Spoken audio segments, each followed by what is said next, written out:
Hai guys, balik lagi di konten Kamis Horor episode ke-10. Di video kali ini gue mau bacain cerita kiriman dari kalian yang kemarin udah ngirim ceritanya di Instagram gue. Nah sekarang gue mau bacain ceritanya. Cerita pertama ini dari Fatur 3346. Jadi Fatur ini dari Bima, Nusa Tenggara Barat. Dia katanya punya cerita di kebun almarhum kakeknya. Jadi kebun kakeknya itu katanya terkenal angker di sana. Jadi cerita gini. Jadi ada sosok namanya Lapogo atau Sipogo. Dia ini bisa dibilang manusia iya, setan juga iya katanya. Jadi sosoknya ini katanya wujudnya itu dia megang kapak. Kenapa dibilang kayak gitu? Katanya dulu ada sejarahnya. Sejarahnya itu jadi sebenarnya Lapogo ini punya nama asli, katanya namanya itu Hama Pasole. Jadi dia ini hidup ratusan tahun yang lalu itu di sebuah desa yang gak jauh dari kampungnya dia. Dan entah kenapa dia ini hilang katanya. Nah tiba-tiba dia ini muncul lagi sebagai sosok makhluk, bisa dibilang itulah, di kebun kakeknya ini. Jadi kebun kakeknya ini emang terkenal sangat angker ya. Ditambah lagi dengan munculnya sosok si Pogo ini, jadi tambah angker lah istilahnya gitu. Jadi si Pogo ini suka neror warga-warga di sekitar kebun kakeknya yang entah cuma lewat atau datang ke kebun kakeknya, itu selalu katanya diteror gitu. Nah katanya sih udah ada 2 korban, yang satu meninggal, yang satu katanya hampir meninggal. Nah korban pertama ini katanya masih ada hubungan keluarga lah sama dia. Jadi katanya di kebun kakeknya ini itu ada sebuah perjanjian lah katanya gitu. Jadi katanya udah ada tradisi lah di keluarganya gitu. Jadi kalau mau manen di kebunnya itu, dia itu buat syukuran itu dia nyembelih hewan. Nah darahnya katanya itu buat makanan si Pogo itu, kurang lebih katanya gitu. Nah jadi waktu itu ada satu keluarganya itu dia datanglah ke kebun kakeknya si Fatur ini buat ngambil jagung. Tapi dia ngambil jagung ini belum ada kayak tradisinya gitulah buat nyembelih hewan. Jadi dia ngambil gitu aja, terus dia ke rumah, dia masak lagi jagung terus dimakan. Akhirnya keesokan harinya dia katanya sakit, terus diare, sampai akhirnya dia meninggal. Ya nggak tahu ya, maksudnya bisa emang udah takdirnya dia begitu atau emang karena ulahnya si Pogo ini ya. Tapi ya balik lagi ya, karena kan dia itu ngambil jagungnya tanpa sepengetahuan gitu aja lah. Mungkin ini buat pelajaran juga buat kalian, kalau emang nggak ada izin gitu ngambil ke kebun orang, sebaiknya janganlah, takutnya ada apa-apa gitu kan. Nah si Fatur juga bilang katanya buat tradisi penyembelihan hewan itu yang darahnya buat si Pogo itu, katanya sih bukan mau menuhankan atau apa katanya. Emang itu katanya itu udah perjanjian antara kakeknya sama si makhluk tersebut, katanya sih gitu. Gue juga nggak tahu ya. Nah balik lagi ke cerita. Jadi setelah kejadian yang tadi, kebun kakeknya itu makin terkenal angker dan dipercaya sama sekitaran warga itulah. Jadi udah terkenal seremnya sampai ke kampung-kampung tetangga, katanya udah pada tahu. Nah terus kejadian yang kedua ini katanya lebih serem. Nah jadi yang korban kedua ini katanya berasal dari kampung sebelahnya. Jadi waktu itu katanya dia coba untuk beraniin diri lewat kebun kakeknya yang angker ini pas sore-sore menjelang maghrib lah istilahnya gitu. Nah pas dia ngelewatin kebun kakeknya ini, dia langsung bertatapan langsung sama si Pogo ini. Katanya si Pogo ini langsung nyerang dia, terus mau nyekek dia. Akhirnya si korban tersebut lari, pokoknya lari lah istilahnya gitu. Terus untungnya dia berhasil kabur dari kejaran si Pogo ini. Dan ya nggak tau lah, maksudnya kalau ketangkep mungkin beda lagi ceritanya ya. Jadi semenjak katanya ada perjanjian antara kakeknya sama si makhluk ini, kebunnya ini itu kayak udah gimana ya, kayak terasa nyaman gitu lah, kayak udah gak ada gangguan segala macam. Nah tapi akhir-akhir ini setelah kakeknya meninggal, kebunnya katanya semakin kayak jadi angker lagi lah gitu ya. Kadang katanya suka ada yang dilemparin batu kalau lewat situ, suka ada yang dilemparin pasir. Ya kalau menurut gue sih gimana ya, kita sopan aja lah, misalkan kayak lewat tempat manapun gitu, kita misalkan bisa contoh kecilnya bilang permisi gitu lah, seenggaknya kita menghargai tempat. Ya takutnya kan emang tempat itu ada penunggunya atau gimana kan, seenggaknya bilang permisi lah gitu istilahnya gitu, biar nggak terjadi hal-hal yang nggak diinginkan gitu. Contohnya kayak kebun kakeknya ini kan kayak angker gitu kan, takutnya kan nanti kalau kita nggak tahu terus apa kan, takutnya digangguin gitu kan. Biar nggak kenapa-kenapa ya seenggaknya ya bilang permisi lah gitu. Nah sekarang katanya kebun kakeknya ini saking angkernya, sekarang udah nggak ada yang berani lagi lewat situ atau datang ke kebunnya itu, selain keluarganya gitu. Katanya sih selain keluarganya itu suka digangguin. Nah si Fatur ini udah keluarganya pun katanya kadang-kadang masih ada gangguan hal-hal mistis lah kalau misalkan dia datang ke kebunnya itu. Itu sih ceritanya. Ya makasih banget buat Fatur 3346 udah bagiin ceritanya di Kamis Horor. Terus lanjut aja, ini cerita kedua. Jadi cerita kedua ini dari Tia I Amanda _ Jadi dia ngirimin cerita tentang pohon besar angker yang ada di dekat rumahnya, katanya gitu.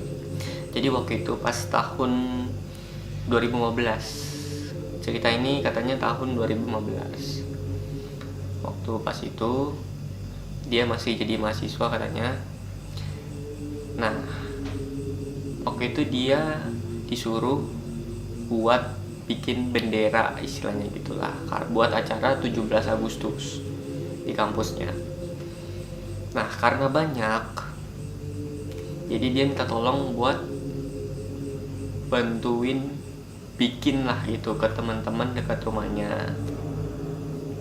Nah akhirnya dia kerjain lah itu buat bendera segala macam. Nah nggak terasa dia ngerjain tuh udah sampai jam 12-an katanya itu. Nah biar nggak garing katanya antara dari mereka itu ada yang ngelawak gitulah istilahnya, jokes gitu. Nah akhirnya pada ketawa dong. Nah selang berapa detik katanya itu ada yang ikut ketawa men.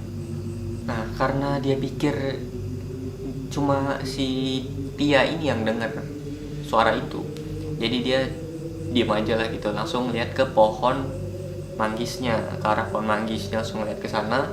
Dan temennya bilang juga dia dengar katanya gitu. Nah terus dia jawab iya gitu. Nah akhirnya semuanya langsung ngibrit, beresin semuanya, langsung masuk ke dalam. Dan keesokan harinya dia ceritalah ke tantenya temennya ini yang posisi rumahnya itu dekat pohon manggis itu. Jadi posisi pohon manggisnya ini ada 3 pohon manggis. Nah posisinya itu mungkin nanti kurang lebih kayak gini nih. Nah terus udah gue desain ulang lagi ya kurang lebih kayak gini lah. Nah balik lagi ke cerita. Jadi pas dia ceritain ke tante temennya itu yang rumahnya deket pohon manggis itu. Jadi katanya udah beberapa hari tantenya ini ngedenger suara nangis atau ketawa dari arah pohon manggis gitu. Asli serem banget sih. Nah katanya awalnya sih dia nggak mikir itu suara-suara makhluk halus ya, tapi dilihat dari logisnya katanya itu kejadian itu udah malam, dan katanya di lingkungan rumahnya itu kalau emang udah malam tuh nggak ada orang keluar. Dan ditambah lagi dia dengar cerita dari tante temennya itu kaitannya kayak gitu, dia udah berapa hari udah dengar katanya suara-suara nangis atau ketawa dari pohon manggis itu. Ya logisnya sih udah malam gitu kan, terus masa ada yang nangis atau ketawa kan sih, menurut gua bukan orang sih itu. Nah setelah 2 bulan dari kejadian itu, si Tia ini denger suara-suara itu lagi. Pada saat itu katanya dia lagi ngerjain tugas kampusnya. Nah jadi posisinya itu kan ada tiga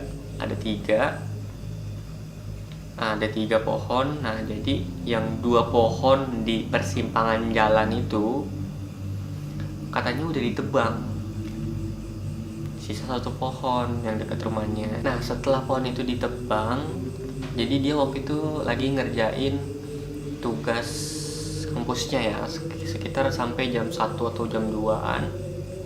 Nah pas lagi dia ngerjain tugas itu, dia dengar suara anjing gonggong gitulah. Nah makin lama tuh makin kenceng dari arah depan rumahnya. Nah akhirnya saking penasaran, dia coba cek lah itu. Nah pas banget dia mau ngecek nih, katanya dia itu dengar ada suara nangis cewek itu dari arah pohon manggis itu. Nah katanya suara nangisnya itu kayak sedih banget gitu kan. Nah akhirnya saking takutnya dia nggak beranjak dari tempat tidurnya sampai subuh katanya. Nah pas paginya dia ceritain ke mamanya nggak percaya dong. Nah tapi dari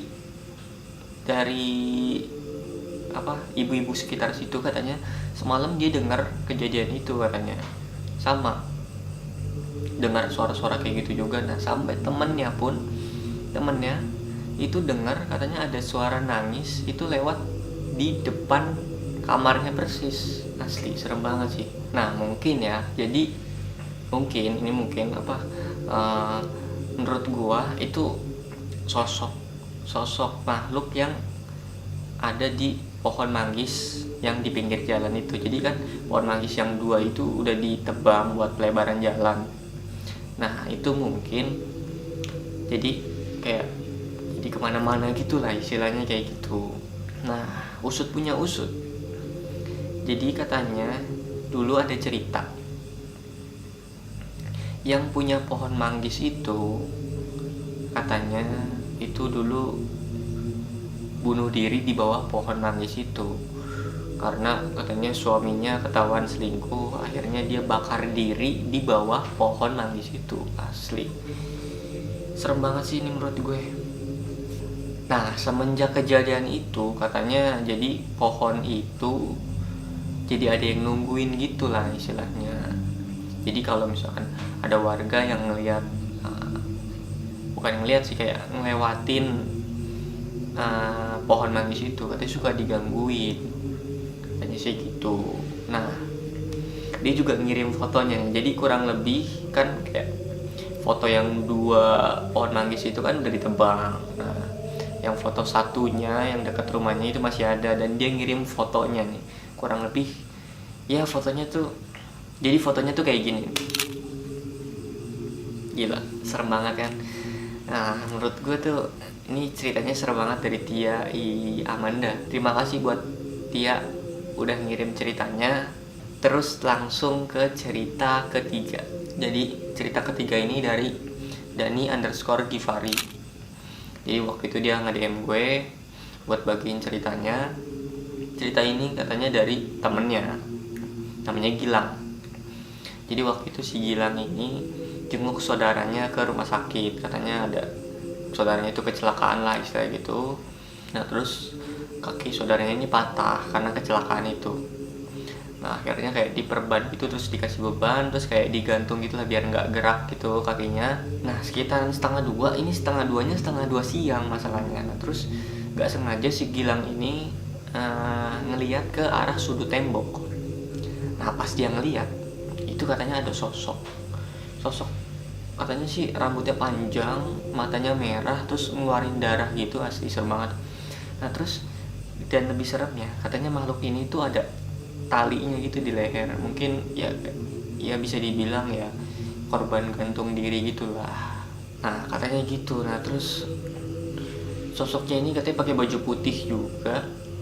Nah setelah itu si Gilang itu langsung keluar kamar, terus katanya pucat gitu, saking pucatnya ketemu suster, terus ditawarin pakai oksigen. Katanya kenapa kok pucat gitu, terus ditawarin pakai oksigen gitulah istilahnya.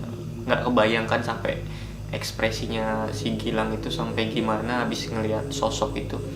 Nah katanya sih sosok ini tuh wujudnya, mukanya itu kurang lebih kayak cerita episode ketiga dari Kamis Horor ini, yang cerita tentang rumah masa kecilnya si Rizka dan Rizky.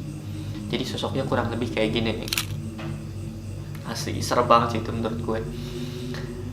Nah mungkin ya namanya rumah sakit ya, menurut gue kayak itu kan tempat ya gimana ya, banyak orang meninggal gitulah ya, tempat ya kayak gitulah ya. Mungkin ya itu sosok yang satu dari sekian banyak jadi rumah sakit itulah ya. Nggak kebayang sih gue kalau jadi Gilang itu gimana, itu sosoknya serem banget sampai apa ya, kayak ada tali gitu soalnya di lehernya sih, serem banget. Nah mungkin itu aja dari 3 cerita yang gue bawain di episode ke-10 kali ini. Nah buat kalian semua yang punya cerita serem juga, boleh dibagiin di Kamis Horor. Langsung aja chat di Instagram gue, DM aja nanti kalau misalkan cerita kalian serem, terus gue bacain nanti di next episode gitulah. Yaudah mungkin gitu aja dari Kamis Horor episode ke-10. Thanks for watching this video and see you. Bye bye.